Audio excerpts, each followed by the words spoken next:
This episode of After Dark is brought to you with limited commercial interruption by Netflix. For a free 30-day trial, head on over to netflix.com/GamebreakerTV.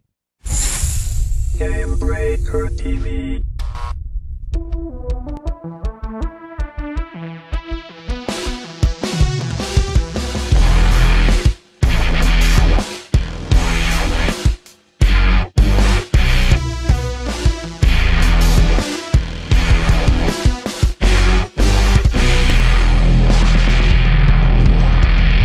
Good evening, everyone. It is March. Daylight saving time has happened. Hopefully you didn't forget to reset your calendars, calculators, clocks. There it is. One of those starts with a C is the correct word to use. I am Mike Shavnit. This is the show where you guys call in, ask your viewer questions live, and we answer them right here on the spot. So joining me like he does every week, the one, the only, he's reaching for something that I'm not aware of, Josh Allen. I can't tell what that is. It's a hydralisc. Oh. His Heart of the Swarm came out. I still can't. Or did you miss that one when you weren't setting your coriander? You know what? My coriander. You know what? For me, I got last week. Heart of the Swarm came out last week for me. So I mean, it's old news at this point to me. So remember that debacle? No. Calling out my own mistakes where I accidentally said it already came out. All right, moving on. I guys, don't remember that. Sorry. I was glazed over with thinking about Heart of the Swarm. There's a lot of questions, a lot of topics for the week. But as we said, this show only happens with you guys calling in. It looks like we actually don't have a caller on the line just yet. So to start off the show, we're going to throw it over to Twitter. Hopefully, this time Twitter's a little bit more controlled or is controlling themselves a little bit more this time around. Let's jump in and see. Keith Gretton wants to know, what will we see first? A live-action Cowboy Bebop or a Warcraft movie? And should either feature Keanu Reeves? Both should feature Keanu. In fact, everything should have Keanu Reeves in it. No. Everything. Although I've heard as everyone. Here's the thing, though. Like, I don't necessarily. I think that's my phone messing with audio gear. Maybe. I like Keanu Reeves as a actor, as a person. Is great, and I would love to see him attached to either of these two franchises, because just to set it out there, he gave away all his money on the back end, to the people who did the graphics in The Matrix. That's saying something, and his reasoning behind it was because The Matrix wouldn't have been possible without them. So as a person, I would love to see him attached to these movies, because I know he would take them to at their core. And do amazing things with them. That's why I think the Cowboy Bebop reference is here, is he's been holding on and trying to do that movie for some time now. Which will we see first? Well, I don't think Keanu Reeves is going to make Cowboy Bebop on his own, so I'm thinking now that we've actually seen a director change, the Warcraft movie is something that is a lot more feasible. I just want a movie with, like, Keanu Reeves and Nicolas Cage and Jeff Goldblum and Steve Buscemi. I think that would be a movie. The plot doesn't even matter at that point. Just put those four guys in a room and turn on a camera and just watch them attempt to interact with each other. Call it reality television and you'd get viewers. Yeah, exactly. All right.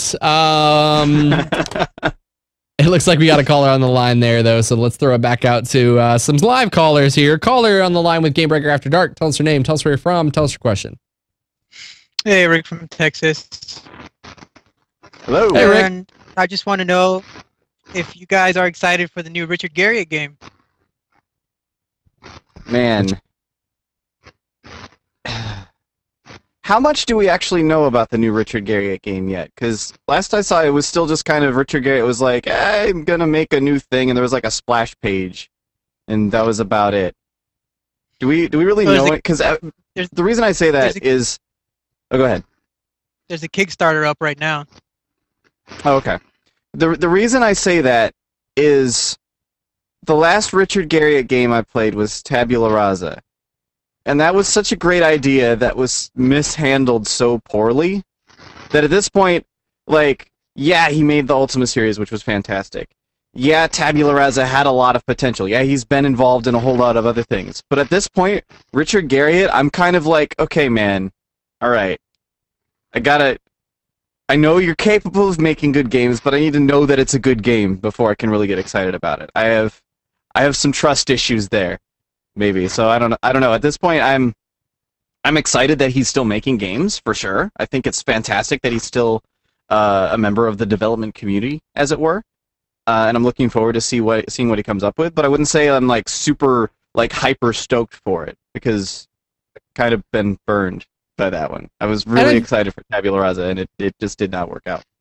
I personally feel like I think like developers themselves can make or break their titles based on the way that they use the technology. You know, to take the Nintendo staple, Miyamoto, and look at what he did with Skyward Sword. Now, I think Zelda is... Everybody who listens to this podcast or show knows my opinion of Zelda, but I feel like the gimmick of that they forced us to go down using the Wiimote was intrusive, and I did not like Skyward Sword as much as the others, for that matter. So I think the developer also has to sit and embrace how they use the technology that's given to them and use it properly. Otherwise, it doesn't quite matter. Much like Lore, you know, he made the Ultima series. It wasn't anything that really resonated deeply with me. So I'm not really sold just for that sake of the argument. What about you though? Yeah. I mean, you clearly. I mean, if you're calling in here, you must have a fairly good opinion of Richard Garriott. I'm gonna try and find this Kickstarter that you mentioned to us. What about you though? I mean, is it something that you're really excited to see what he's got coming out with? What do you think he'll come out with? Well, from the sounds of it, he's going to be a single-player game, which you can invite people that you want in your game, unlike like Diablo, where people just popped in randomly and all that stuff. And it also has an offline mode, so if you don't want people, just play it offline. Probably means no DRM for it, which will be good. And it sounds great. $1 million. I'm trying to find the exact Kickstarter link, but I'm number one of the searches that I guess he's looking for $1 million for this upcoming online RPG Shroud of Avatar. That's going to be it is set to be an MMO light with a persistent world and focus on questing in small groups. It's a spiritual successor to the Ultima series. I mean, you say that, but I just pulled it up here too. It's got 830,000 already pledged and a month to go still. So $1 million actually doesn't seem too far-fetched for this to actually get pulled off here. So yeah, I mean, just the power of Kickstarter from crowdfunding is definitely a thing. It certainly. I should get involved in Kickstarter. I should figure out a Kickstarter to do myself. I think it'll be interesting to see him going back to something a little bit more single-player-esque. I think that's where he's really his strongest. I mean, obviously Ultima Online was very successful, but I think Garriott has always been a storyteller.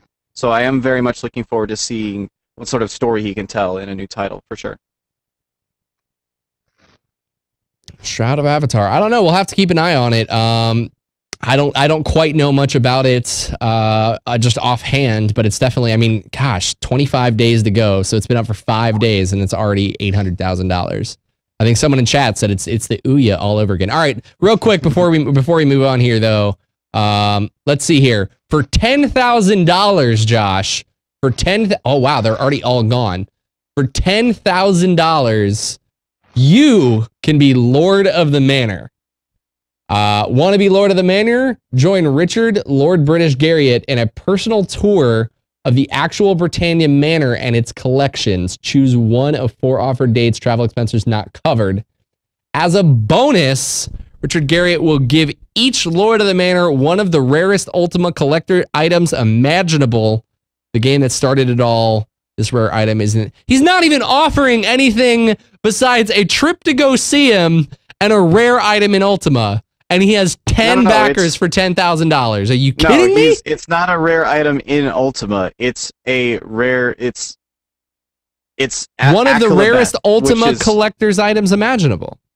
Read the rest of the paragraph. I don't want to. It's a game in its original packaging that he created himself before he sold it to a publisher. Okay. That's got a little bit of collector's value to it. But no, I think here's the thing about Richard Garriot fans. Richard Garriot fans are Richard Garriot fans. Like I respect Richard Garriot. I wouldn't call myself a Richard Garriot fan. I would call myself somebody who I understand that he's very good at what he does. Richard Garriot fans, they will spend $10,000 to go hang out with him. They don't even have to go to his house. They'll spend $10,000 to meet up with him at Starbucks for a couple of days. There's some very, very hardcore Richard Garriot fans. I can't remember if it was Rick or Rich, but would you spend $10,000 to go hang out with Richard Garriot? Not really. I don't like him that much. Not one of those fans. All right, well, nope, you know what? Go ahead. $25 on his game. That's, you know. All right. Would you spend $25 on my Kickstarter? No, because you hate cheesecake. Dang. What if it was like a cheesecake fundraiser? I'm not going down this road because I don't want to spiral out of control. All right, thanks so much for the question. We're going to move on here and keep this show moving. But thank you so much. Let's see here. Next question. I already answered that one. Next Twitter question. Hector Santacruz wants to know, is it worth spending the money every year on a new installment of a game franchise when the changes are so minor? I feel as though Hector is referencing something like, shall we say, the Calls of Duties, as it were. The games where it's like, oh, there's a new Black Ops out. It's at least nowadays the game that they roll out once a year. Yeah. Yeah, exactly. Where it's like, I mean, at the very least with Call of Duty, they like alternate between Black Ops and the regular ones, so you kind of almost feel like at the very least it's something different. But it's the same game every time. Like you get Modern Warfare or you get Black Ops, and there's a new one every year. Here's the thing, though, with honestly, that, though. Go ahead. I was just saying, when I think about that, I really don't have a problem with it overall. I mean, it feels weird when you look at it initially, where you're like, I'm going to spend $60 on the same game that I'm already playing. Why would I spend another $60? But you kind of have to because everybody else does. So you have to. There's not going to be as many people playing the old one anymore. So you want to move over to the new one, and there are minor improvements every single time. But the more I think about it, like $60, I pay a lot more than $60 in a year for World of Warcraft. And if you're spending that amount of time on, if I can sit down and say when I sit down and say I'm going to buy this game and it's $60 for a copy of Black Ops or something, and I say I'm going to buy this for $60 and I'm going to get 300 hours of play out of it. You've also got to buy an Xbox Live account. Now you're looking at 120. You get it through Steam. Because who plays FPS on console? Who wants to play shooters on a PC? Just saying. Like, come on now. Winners. People who like to be able to aim at their targets. I got to agree with you, though. I think, like, at its core, like, the thing is if you truly like Call of Duty, if that is your cup of tea, there's nothing wrong with them continually coming out with newer versions of the game. Like, do they need to be called new versions? Well, sure, because as Josh said, they alternate, so you at least get the distinguishing feature between Modern Warfare and Black Ops. But I think, you know, at its core, maybe they're just expansions. There are ways for people who still enjoy Call of Duty to keep playing it and feel like they're getting something new and fresh. Call of Duty players don't care about content. They just care about more maps and the ability to still keep playing and fresh, new, exciting maps to play on. That's truly all they care about. That's why Call of Duty Elite did so well and sold as well as it did as a subscription service, because people got the maps for free. So clearly people are just content playing Call of Duty strictly for more maps. Yeah. And that's what new series in the installments do. You get a brief campaign, but let's not kid ourselves here. That's not what's made Call of Duty the juggernaut that it is. Its campaign's fun, but it's not that fun. It's the multiplayer that has kept it where it's at. Here's what it really boils down to in my mind. We see a lot of, this has been a huge topic, especially lately, but it's always been a big topic in the gaming community, is this stuff too expensive? We look at things like the Star Wars The Old Republic free-to-play model. Is it too expensive that you have to spend all this money on this sort of stuff? Or day one DLC and so on and so forth. All this stuff that comes out that people pay for because they feel like they want it. They go, I'm going to pay for this and I'm going to want it. And as abusive as these practices can be sometimes, again, like I said, I don't necessarily directly have a problem with stuff like Call of Duty, but things like the day one DLC and the abusive free-to-play models that I have an issue with. But as abusive as it can be sometimes, you guys still pay it. You still go out and you spend the money. And there's no amount of sitting around going, is it something that should be acceptable that's going to get Activision or EA or whoever else to stop putting out a new Call of Duty every year if it continues to make them truckloads of money? So if you really just don't want to spend $60 on a new Call of Duty, don't. It's pretty simple. Who'd have thought the solution would be... Go ahead. I'm getting off on a tangent here because it's something that I think about a lot, and it's something that does kind of irk me a little bit, is how much we as gamers have sort of fallen into this trap lately of sitting back and saying, this is wrong, it shouldn't be that way, change this because... Why? Because what? Because it's the right thing to do? Not gonna fly so much. No, it's literally just gotta come down to, if you don't want them to do these practices, stop supporting them. That's it. And that's unfortunately not going to happen, so it's going to keep going anyway, and there we go. That's how it is. So that's what we got. That's what we got, gaming community. We have made our bed, and thus we will now sleep in it. Yes. All right, let's see. I think we're having some audio difficulties, but let's see if we can get the caller on the line here. Caller on the line with Gamebreaker After Dark. Tell us your name, tell us where you're from, and tell us your question. Check 1 2. Check 1 2. All right, I'll look into that and make sure that we can get that sound back up. But for now, let's throw out to another Twitter question. Sutterkain asks, after only a few missions in Heart of the Swarm, it feels like Blizzard is setting up for something huge. Does it support Titan equals Starcraft project? Okay. Internet. There is one thing that we know about Titan. There's one fact that we know about Titan, and that it's a new franchise. It's not StarCraft. It's not Warcraft. Is it Diablo? No, Diablo. You didn't say Diablo. You didn't say Diablo. It's Diablo. Diablo. Road of Diablo Craft. But even if we throw that out the window, I've played the majority of the Heart of the Swarm campaign. I was playing it on hard, and towards the end of the night last night, well, I guess it was actually about noon this afternoon, I was like, no, I'm too tired. I just kept, like, moving 5 units into big groups of Terran and just dying. I was like, no, I can't do this anymore. But I've gotten through the majority of the campaign at this point, and I don't really feel like there's anything... I'm loving the campaign, for sure. It's really good. I'm liking the storytelling that's going on there, so don't get me wrong with that at all. But I don't feel like it's leading towards anything else that isn't StarCraft. I feel like it's just... This is just a good StarCraft game, which is what it's supposed to be, so that makes sense. But yeah, it's just a good StarCraft game. All right, let us open up the lines. I think we got our audio issue fixed. Caller, you're on the line with Gamebreaker After Dark. Tell us your name, tell us where you're from, tell us your question.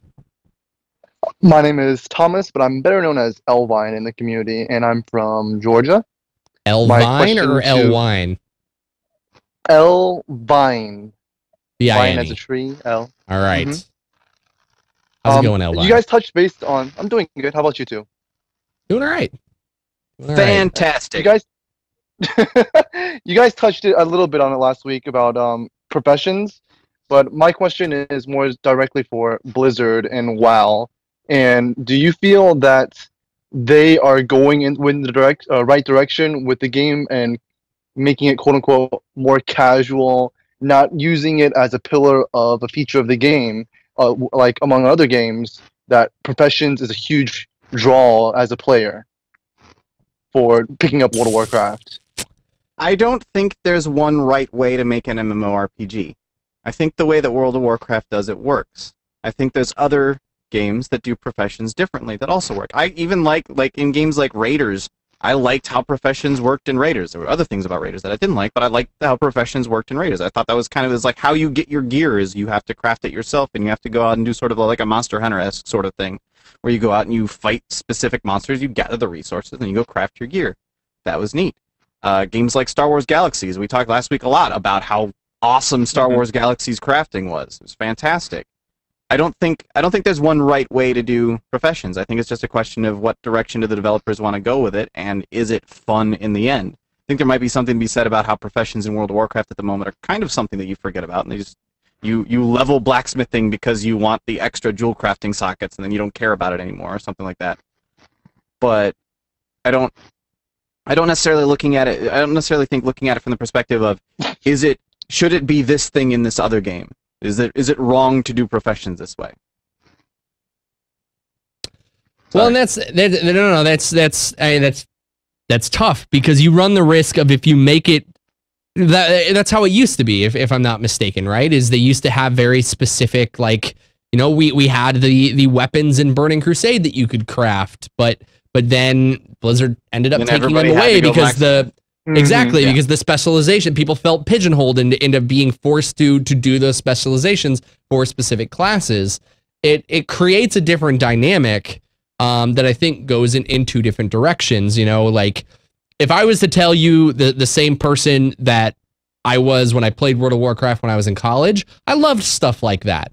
Give me back all my quests and stuff that takes hours upon hours in the game for me to complete, and I have to do it. But now that I'm a lot busier than I've ever been, it's something that I enjoy, the easier accessibility that the profession systems offer to me, without feeling like I have to put in the old effort that I used to. And maybe that's good or bad, take it or leave it however you personally feel, but for me that's a plus, and a way to still feel like I'm connected to the game because of it.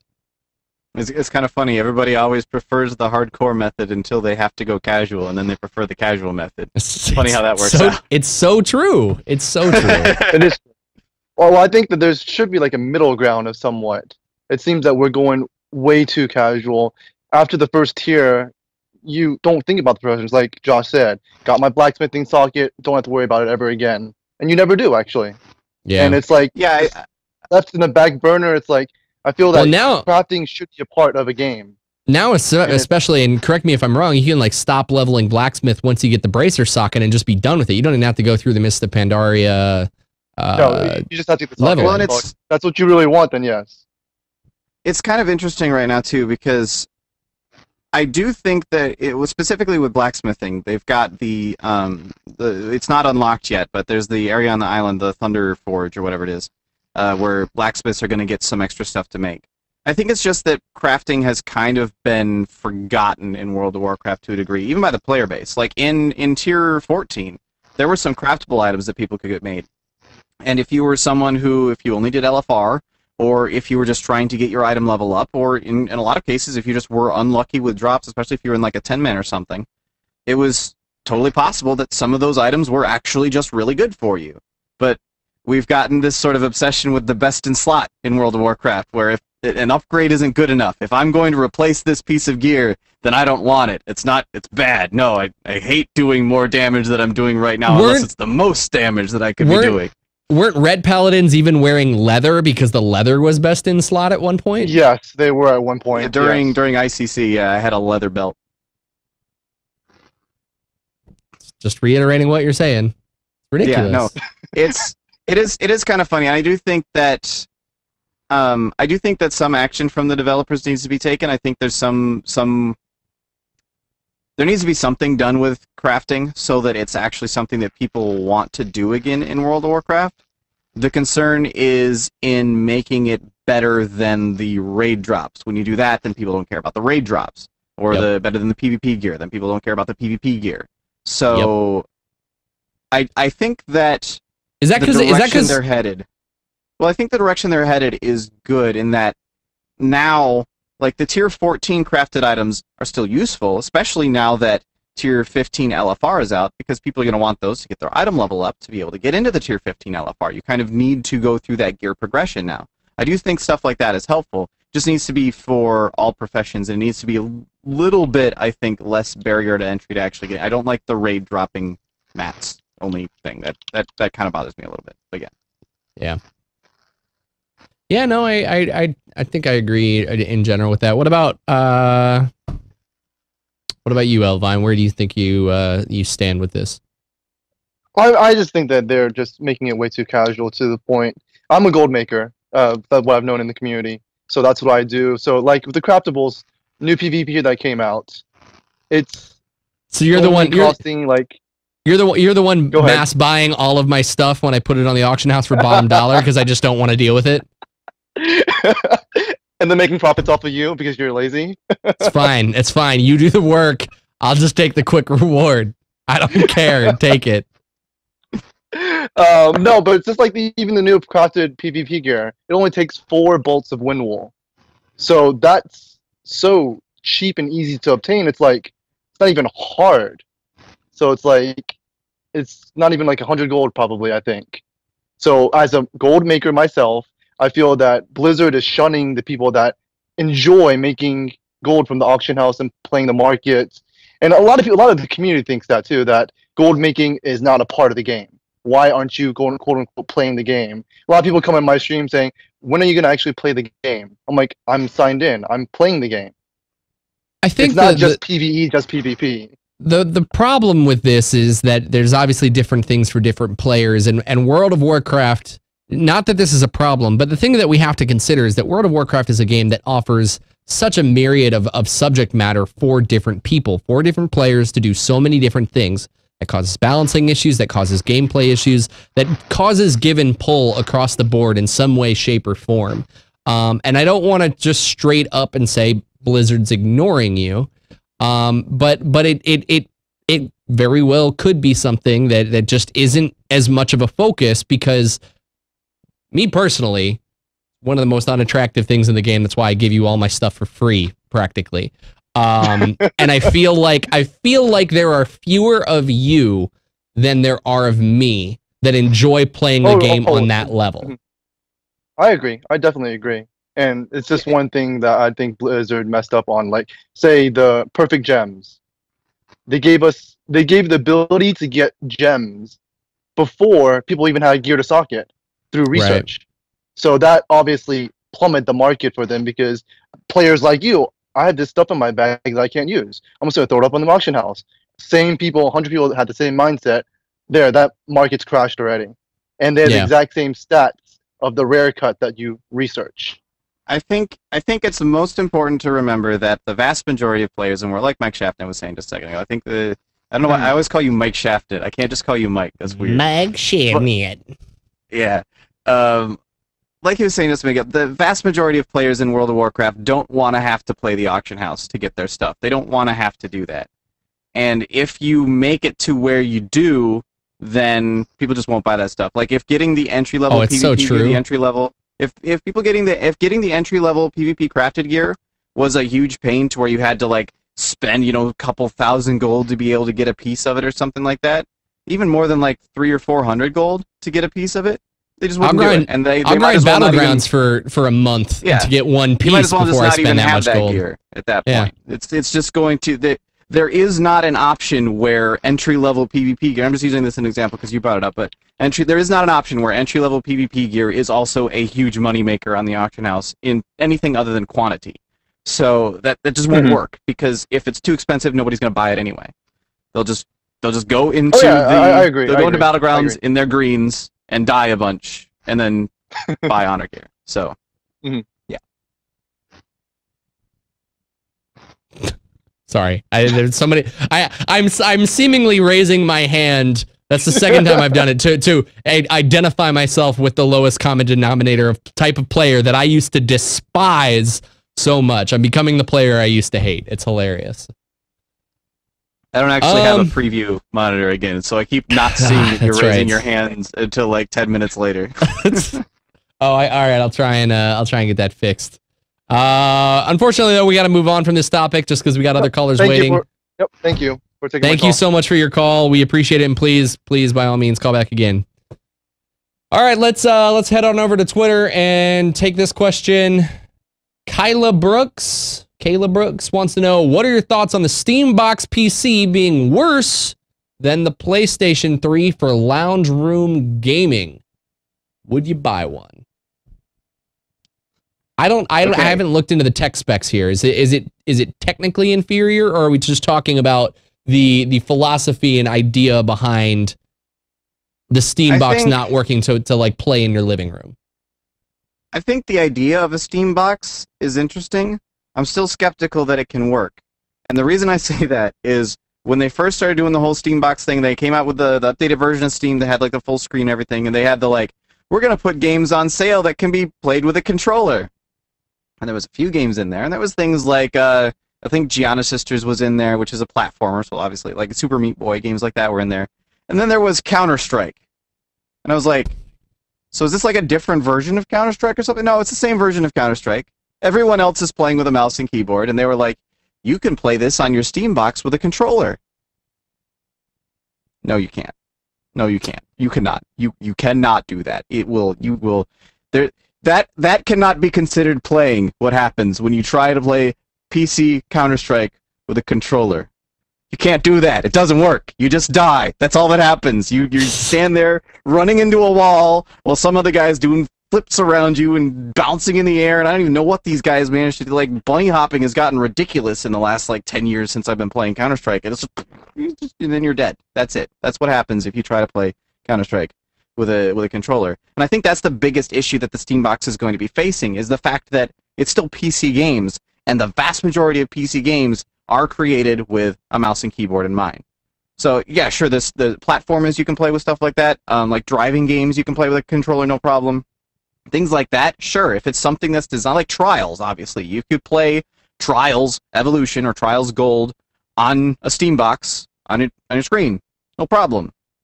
Personally, I'd rather just play it on my PC.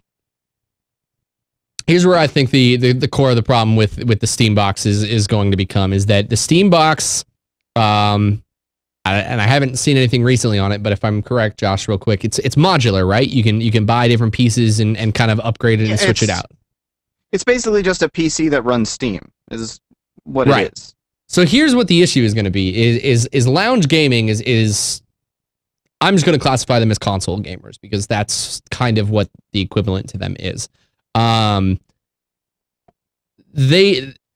You can't offer a lounge style game at different levels, and this is again going to be the problem, that in different tiers of PC, you can't sell the idea of, hey, pick up this living room PC console to play all your games in your living room, but then tell that person who's used to that being the console that some games might not run optimally, some games might not run at all depending on how much money you put into it.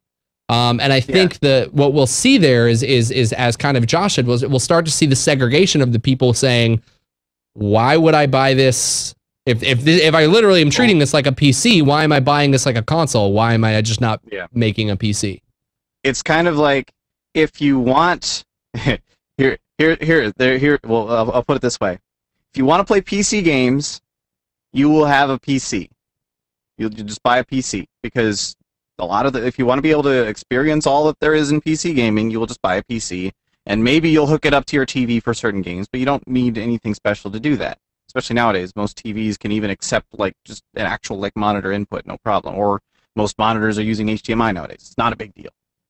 If you want to play console games and you want to be able to play a whole bunch of console games, Steambox is a bad idea. Go with a PS4. Go with or PS3 even right now, but like coming up soon, go with a PS4. Go with the new Xbox or something like that. Buy a console. It's cheaper and you get more games. And if you just want to be able to play a handful of silly little games on a controller sometimes, spend $100 on an Ouya, because that's what you're going to get. Ouya, another Kickstarter. I gotta get my hands in this Kickstarter thing. It's ridiculous. I'm just saying, like, if they're targeting the market of people who kind of don't really want to be able to play very many games, they're okay with having a very small market of games that actually works for them. but it's on a screen, why would I basically build a PC or buy a PC as a Steam box when I could either buy a PlayStation or an Xbox or $100 Ouya?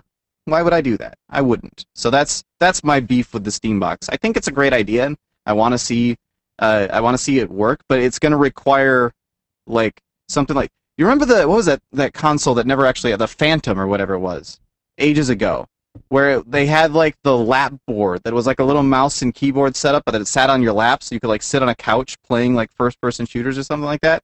Come up with something like that, and then the Steam box can work. Otherwise, it's not going to happen. Why not just get a wireless mouse and keyboard? Boom, because roasted. Sitting like, drop the mic. Where am I going to put the mouse? I'm going to be like on your couch. Like this thing the whole time. On your couch, just like chill there, like on your couch, like this. Mice optical. It's not like it's a rolly ball anymore. We're in the 21st century. You can put it on fabric and it'll still work. Or buy a really tiny mouse pad and bring it with you. Don't pretend like you've never taken a laptop and played World of Warcraft on the couch, or am I the only one? I have never done that. Well, I've done it more than often than not, so it's totally possible to play with a keyboard and mouse on the couch. Just saying. Let's open up the lines again and keep this show moving. Caller, you're on the line with Gamebreaker After Dark. Tell us your name. Tell us where you're from. Tell us your question. Hey, it's Adrian from Montreal, Canada. How's it going, guys? Hey, man, how are you? Hello. Things are going great. Good. So my question is, do you see DRM in its current state as we know it being removed from PC games in the near future? And by like near future, I mean like 2-3 years from now. Nope. I think we had this. I think we had something very similar to this before. And Josh, I think you said it, and I'll let you reiterate this, but I think the general topic was it's becoming a trend, which means we probably won't see it disappear. It happened with Diablo. Yeah. Now it's happening with SimCity.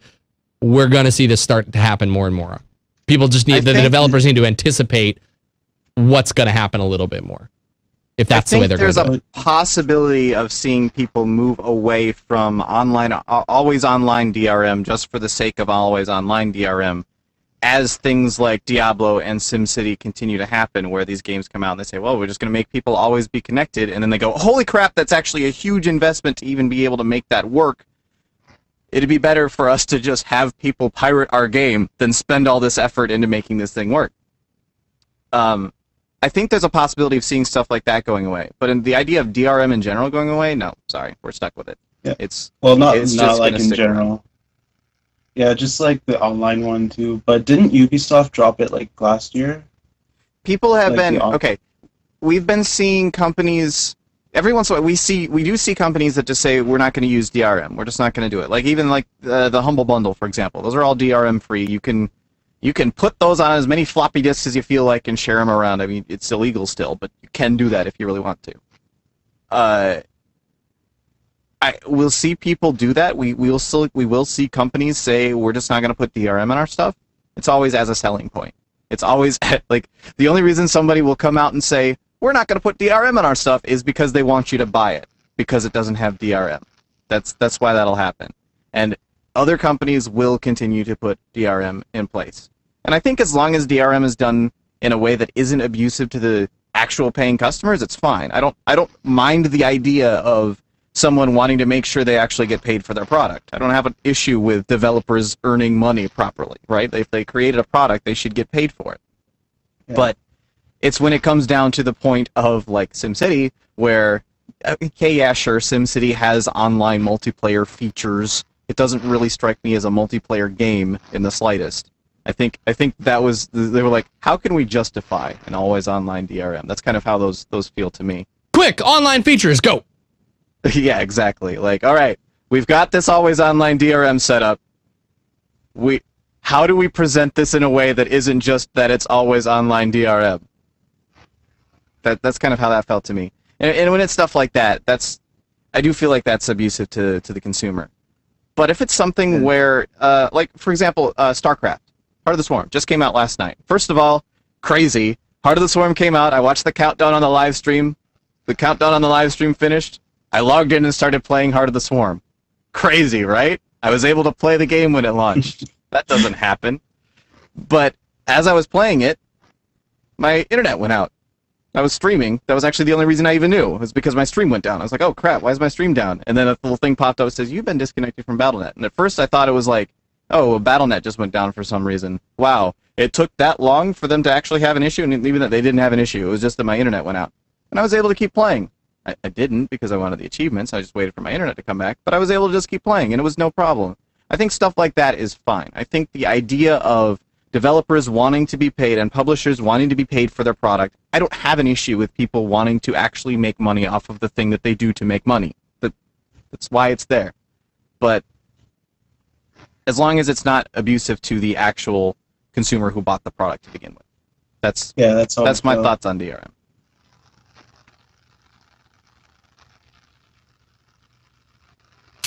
All right, well, actually, we got a couple other callers that we're going to try and squeeze in here, so I'm going to actually cut this conversation off here, but thank you so much for your call.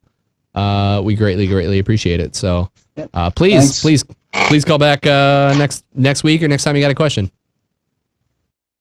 Next up, we have a Twitter question from 7-Bit Brian. Josh, would you shave your head on a live stream for a charity event?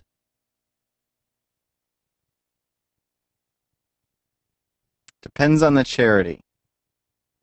As I recall, we've actually discussed the conditions that you would shave your head on a live stream before. I've said it would be something that I would consider doing.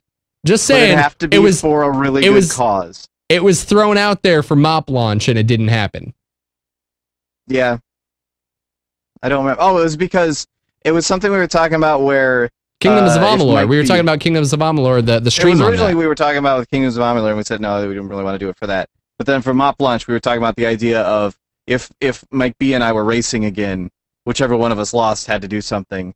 And then it's kind of funny. He was like, "I'll shave my chin hawk, and Laura, you have to shave your head." So I was like, "All right, we'll do this." And then he didn't end up racing, and then he ended up shaving his chin hawk anyway for a little while. I don't know what was that all about, but I would do it.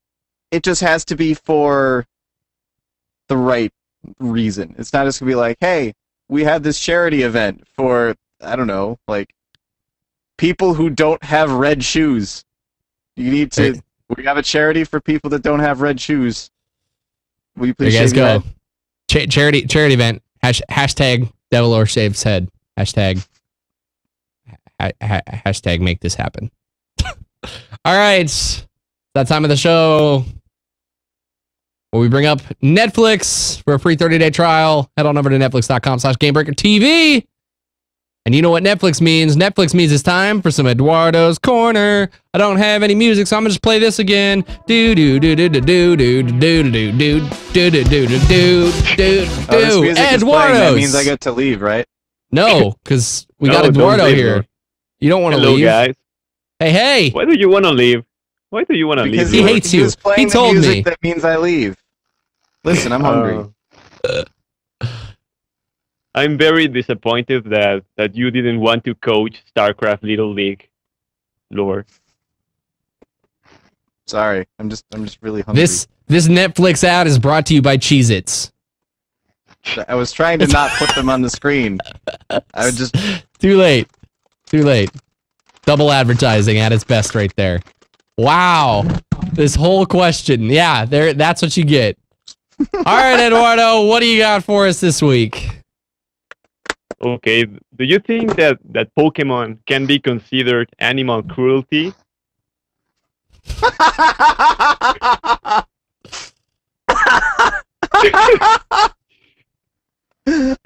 I'm sorry, but that's hilarious. I know exactly where I'm taking this. I hope you have just give me a minute to find it, please. Keep this going, though. Okay, so back in Generation 4 of Pokemon, I was really into serious competitive Pokemon. But now that I look back at my past, I feel very ashamed, and I was a really bad person. Because if you consider the process of training a Pokemon for a championship, it's very It's very cruel. It's very awful. It's very sad. All right, on that note, I'll keep you on here because I found it. Real quick, I'm just going to preface this because we are going to show other people's content. This is Dorkly Bits. If you guys haven't checked them out, they do awesome like 8-bit animation stuff. Please go check out Dorkly Bits. To answer your question, this is my response. Hang on, I need to get a better screen capture. Here we go. I choose you, Pikachu! That's a Kakuna. Uh-huh, I know. I named it Pikachu after my hero's favorite Pokemon. Okay, go Rattata! Pikachu, use Headbutt! Rattata! No! We win! Great job, Pikachu! That's cheating! Oh, one more time, just for kosherness. Okay, go Rattata! Pikachu, use Headbutt! Rattata! No! We win! Yes! Yes, it's animal cruelty! Especially when you give them into the hands of Rusty. No, but seriously, for example, when I was training a Pokemon for a tournament, it was never a wild Pokemon. It was usually a Pokemon that was bred in captivity. I carefully chose its parents to have the stats that I needed, to have the attacks that I needed, and since the Pokemon was born, I gave it drugs to increase the stats that I wanted to focus on. Mm-hmm. EV points, right? Yeah, EV points and sucking the fun out of all the games. That's like episode 4 of that same series. They talk about EV points. And rare candies, which should count as doping, I think. Eduardo, and do you remember how crazy the PETA people got about the Tanuki Mario suit? Can you imagine if someone makes a really long and detailed post on their forums about how Pokemon work? Eduardo, you need a hobby, man. You need something to occupy your mind. That's what this show is for. This show occupies his mind. He gets to come in and talk about if video games are ex-girlfriends, and that's what this show is for. Don't you send him away, Josh. We need this. Oh man. To answer your question, though, yes, and everyone who plays Pokemon should be ashamed of themselves. I won't have time to pull up EV Trainer, but it's awesome. Go check out Pokemon Rusty Episode 7, EV Trainer on Dorkly Bits, and you'll get Eduardo's explanation. Yes, it's absolutely abusive, and now we've brought it over even into World of Warcraft. And that's why PETA has that game. Yep. There's that yes. the beating up animals game, which is worse in every single possible way. Way to go, PETA. You made a game that's worse. Fantastic. And did you ever breed Pokemon? It's disgusting. You take them to a daycare and you force them to have sex with a pink blob. Now I understand why my mom never let me play Pokemon as a child. That was banned from my household. Not even kidding. Real talk right now. I wasn't allowed to play that in my house because of the Haunter episode. Not really because of that. I'm yucking it up for the sake of it, but there's so much subcontext going in there, Japanese cartoons. I see what you're really doing. I didn't breed chocobos, however you pronounce that. In Chocobos. Whatever game. Chocobos, whatever. Why not? That was the best kind. Because I felt bad for him, alright? I felt bad. I was like, excuse me. There's this person you've never met before, but you love each other. Now get it off. How else are you going to get a golden chocobo? Alright? It's got to happen somehow. You need Knights of Round. So I'm not gonna be able to walk across water. Chocobos, you best get it on because you're gonna get it on for my pleasure. And because I'm talking about chocobos and pleasure, that question's brought to you by Netflix. For a free 30-day trial, head on over to netflix.com/GameBreaker.tv. Eduardo, thanks for the awkward question where now I look like a chocobo pedophile. We always enjoy having you on. I'm gonna cut this you question think off. that was awkward? No, let's save it No, for you- next. no, you should- Save it for next week. Save it for next week. Okay. See you All right. guys. Next week he's All gonna right, be, next week he's gonna call and he's like, "Why'd you kill my parents?" No, this question is really awkward. You will see. All right, save it for next week. We look I'm- forward to it. I'm terrified of it. I'm afraid of it. I'm excited. You're going to break me. I am excited. All right, Eduardo. Thanks so much. See you guys. See ya. All right, let's move on. We got, I think, one, maybe two more callers on the line here, but quick, up real quick first. Adrian wants to know, do you think that people who do or who don't raid / do LFR are going to be disappointed that Warcraft isn't putting in new 5-mans in Mists? I guess I can take away this banner now, too. You want the short answer? Well, I mean- My answer is the person who's the demographic you're talking about? No. Because that's just more stuff I've got to do. I mean, if you're not, it's kind of funny the way that you phrase the question there, because it's like, do you think that the people who were looking forward to 5-mans are going to be disappointed when there aren't any new 5-mans? Like, well, yes, the people who will only do 5-mans are going to be disappointed if there's no new 5-mans. But I think it's that there's a lot of other stuff to be doing, so that's a much smaller market nowadays, which is probably why they aren't worrying about it too much. And have we actually seen a confirmation? I don't believe we've seen a confirmation yet. Did we? did. Okay. Yeah, we got. Then. I don't remember if it was on MMO Champion or that's Moo Champion. Definitely not MMO Champion. All right. I've been nose deep in the Thunder Throne all week. Yeah, I forget where it was. I just saw it the other day, or I was actually just straight browsing through here. I don't remember, but yeah, it's been confirmed that we're not getting any in 5.3 or in Mists. Well, okay, so let's talk real quick then and move on, because obviously we want to get to as many calls as we can, but just real quick, talking about your philosophy with Raid, you've talked about how you think we may see a new expansion announcement at BlizzCon this year if we see a patch or an expansion cycle like we've seen previously. If that's the case, you got to consider the fact that we're looking at 5.3 being the only feasible place for them to put new dungeons in before we get 5.4, and that's the end of Mists of Pandaria, if we adhere to that same cycle.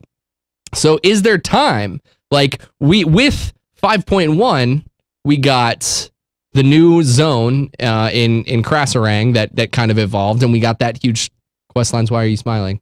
Am I saying something wrong? No, I read something in chat and I giggled. Sorry. So we've got the stuff going in Krasarang, and that's really all we got in 5.1, right? Sorry. I'm giggling at the chat room now. In 5.1, yeah, it was just the new dailies. And I think that's kind of between the scenarios, which there are a whole bunch of new scenarios. Even in 5.2, there's new scenarios. I think there's just so little overlap between what the 5-mans were before and what they would be if they came out with new ones, that it again, I am a little disappointed that there aren't new 5-mans, but I can see why they wouldn't do them. Because it's like, okay, well, there's scenarios, there's all these daily hubs, there's all this other stuff going on in terms of small group content that you can do now, that it does seem kind of like, well, we could also come out with more small group content, but there's so much of that already anyway that's like, I don't know that there's really, I don't know if there's room for them to add more of that. I don't know if they've got developers to, like, development time to add more of that. So yeah, I think if you look at it from the perspective of, are the people who are going to be disappointed, or the people who are looking forward to 5-mans going to be disappointed that there aren't 5-mans? And sure, yeah, they'll be disappointed that there weren't 5-mans. Does that mean that there's nothing for them to do in World of Warcraft? No, not even a little bit. Hey, Josh, just saying, the go-to news spot, MMO Champion, browse through their front page, didn't really see anything, but come to the Gamebreaker webpage. What's on the front page right there? Bam! I don't think you understand how little time I have had over the past week and a half for anything other than making videos. Trust me, I was more covering myself. No, it's not about you. It's about covering me, because I totally plugged MMO Champion and not the much better, clearly, because look, hey, we got it right there on our front page for you.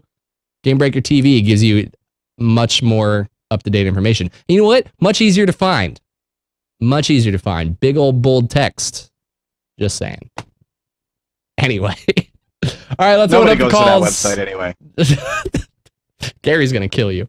Let's open up the calls and get someone on the line again. And try and get as many as we can here in the last couple minutes. Caller, you're on the line with Gamebreaker After Dark. Tell us your name. Tell us where you're from. Tell us your question. Well, Mike Schaffner, this is Zista. Done! Cut off! Don't I talk to you enough? Do you need attention this much, man? All right, Zista, you're back. Zista, you're back. All right, well, before I get to my question, last week you decided to attack me yet again. This is 2 weeks in a row now.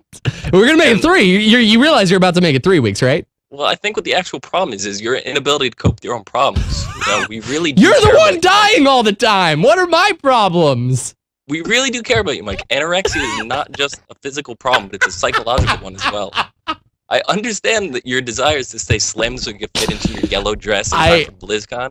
I beg of you, think of the fans and just eat some cheesecake. You just like totally you fit in like every that had to be like written down or rehearsed. That was so well scripted or just I can't even give you I can't give you crap anymore. That was awesome. Okay, well, my actual question is what feature are you guys most excited for in the PS4? And do you think Sony is going to continue to hold the market down for bonus content exclusives for multi-platform games, much like you saw in Arkham City and a lot of the like Assassin's Creed, like extra DLC and stuff like that? And how do you think Microsoft can step its game up to compete? So many layers to that question. Holy cow. It's like a 7-layer cheesecake. We almost made it to the end without bringing up cheesecake. Now we're just going to talk about cheesecake for the next 4 minutes. You brought it up at the end of the first question. Oh, I didn't. Favorite feature. Okay, so we'll start off here. Favorite feature about the PlayStation 4. I really like the streaming aspect being integrated into consoles. I think it's a wonderful tool that's going to push that that feature out of the hands of just the PC accessible or the people who have really high-end PCs who go and buy a capture card and all this craziness. I like having that integration there. I think we will see a big boom in the amount of streamers that we have because of that.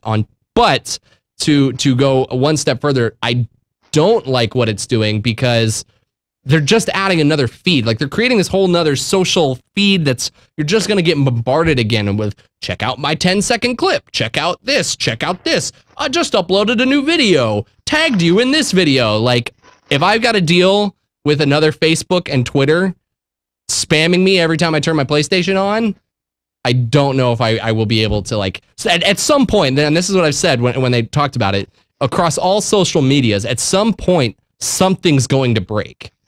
Like it's going to have to cave into something smaller because we can't keep being a part of 18 billion different personal social network sites. Like I was trying to sign up for Destiny's beta, and then I realized it was just like another freaking like community that I was gonna have to like interact with and upload stuff with, and I got so like upset with it that I didn't even follow through with signing up for the beta.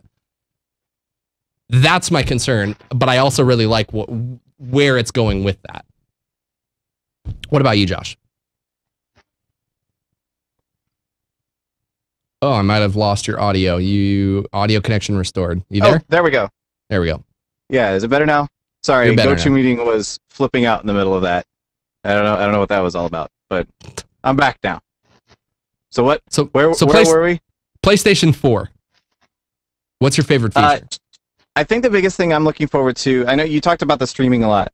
I guess it's only to Ustream that you can stream on the PS4, which makes me a little bit less excited about that, but it is still very exciting to see consoles at least moving in that direction. And I'm kind of hopeful that if the PS4 is going for Ustream, then Xbox is going for Twitch or something, just because I happen to like Twitch as a they do things sometimes that I don't like too much, but as a platform, I like Twitch quite a bit. The other thing, though, that I'm really excited for with the PS4 is the fact that they're sort of really starting to embrace digital distribution and in a console market. I don't know if you brought this up or not, because like I said, I didn't have audio for a little while. But, I didn't. Okay, like the idea of digital distribution on a console market. Honestly, I really feel like the days of the brick and mortar stores are kind of numbered at this point. Like, I feel bad for GameStop, but I feel like that's just the direction that we're headed in now. People are more and more willing to just download their new games whenever they buy them. They say, okay, well, I'm gonna pick this up on Steam, or I'm gonna buy it off of Amazon, or I'll get it through the Origin or whatever else. Like, I'll buy it through something that I can get online. Even things like the Ouya now coming out, which I feel like I talk about the Ouya a lot. I'm still skeptical of how well it's actually going to work.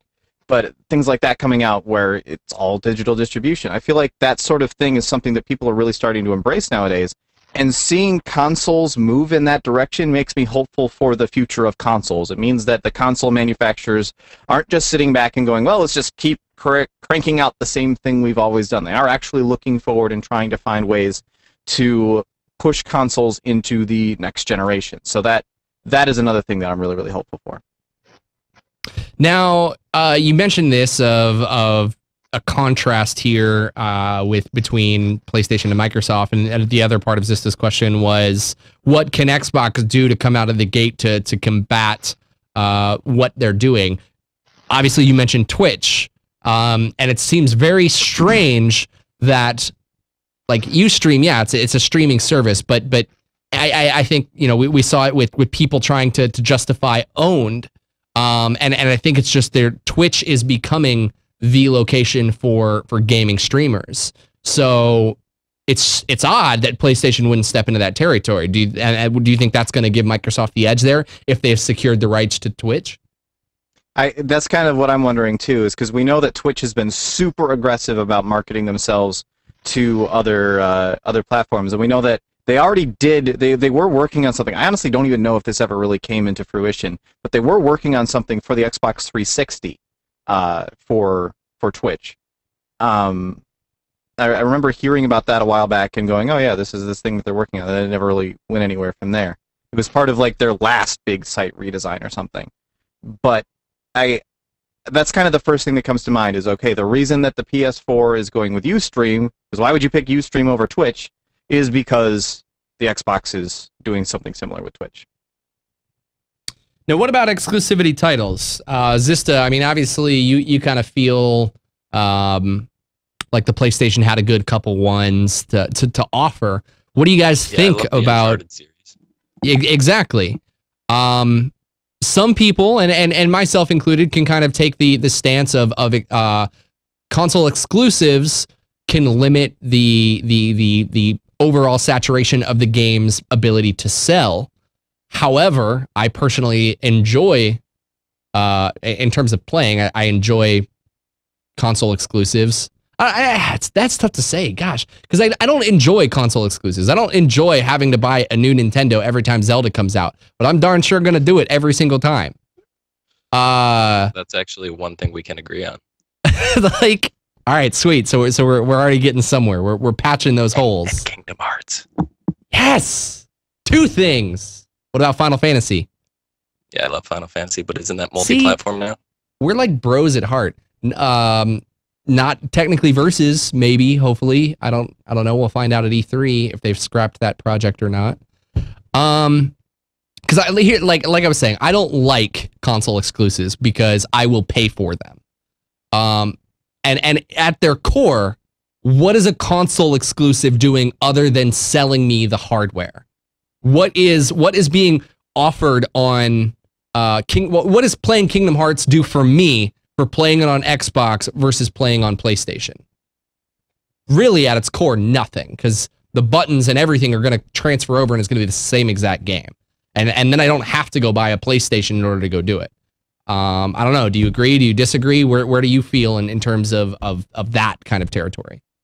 I think the exclusivity between the two consoles is much needed for the quote-unquote console war, and Halo just wouldn't feel right on the PlayStation 3. Like, it's just straight up, and I think the Uncharted could get away with being on Xbox, but I don't know. I've always been the Sony fanboy. I've always kind of been in that territory, so I'm not gonna pick up Microsoft.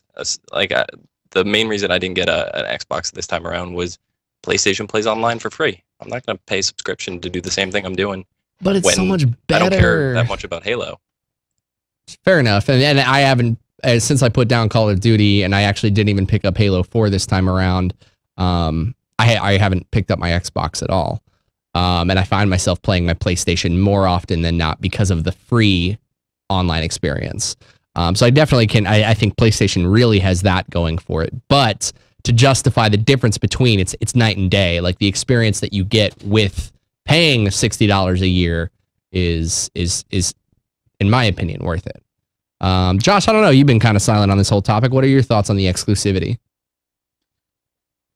I don't know. I feel like there's a very real reason from a market standpoint of why the exclusivity is there.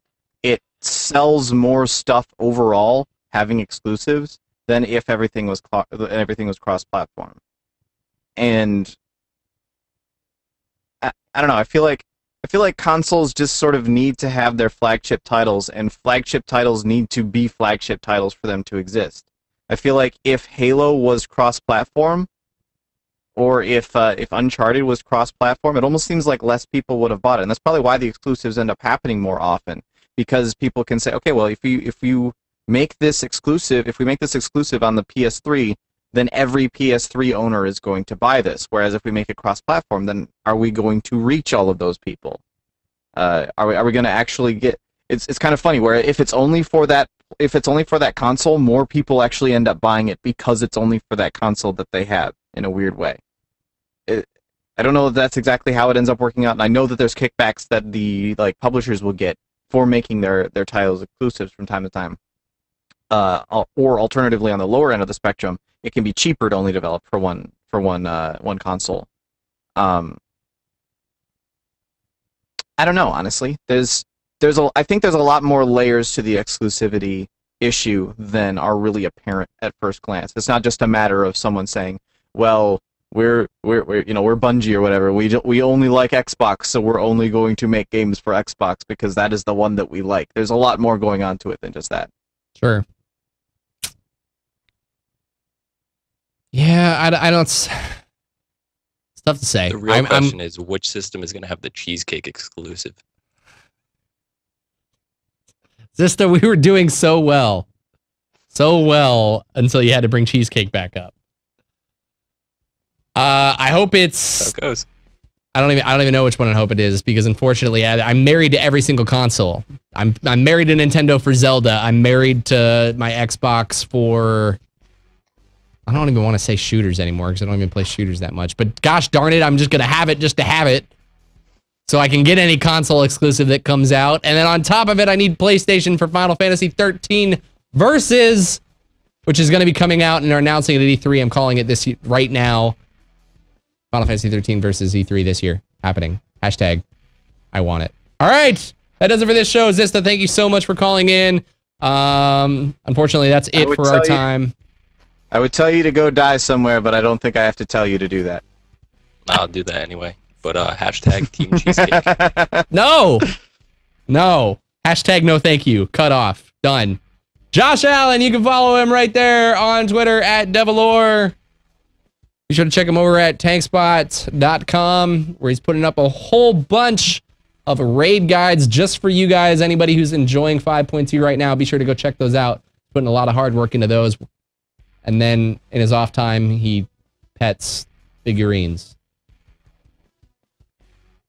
Oh my goodness. All right, and me, you can follow me right here at Mike Schaffnitz. Be sure to follow at Gamebreaker TV for all of your video game related news. Twitter, Facebook. We do a whole bunch of live shows, hour-long shows about your favorite MMOs, so be sure to check those out, as well as daily news. Guys, thank you so much for watching. Again, I make sure to take a point to thank every caller. I know we cut some off at the end. The show was running a little bit long, so please, if you guys haven't called in or you didn't get your call in tonight, be the first to check back next week, and we'll gladly get you guys on this show because it can't be made without you. So thank you so much, everyone out there. We appreciate it. I'm going to go start the Gamebreaker Kickstarter now because it sounds like a great idea. See you guys next week.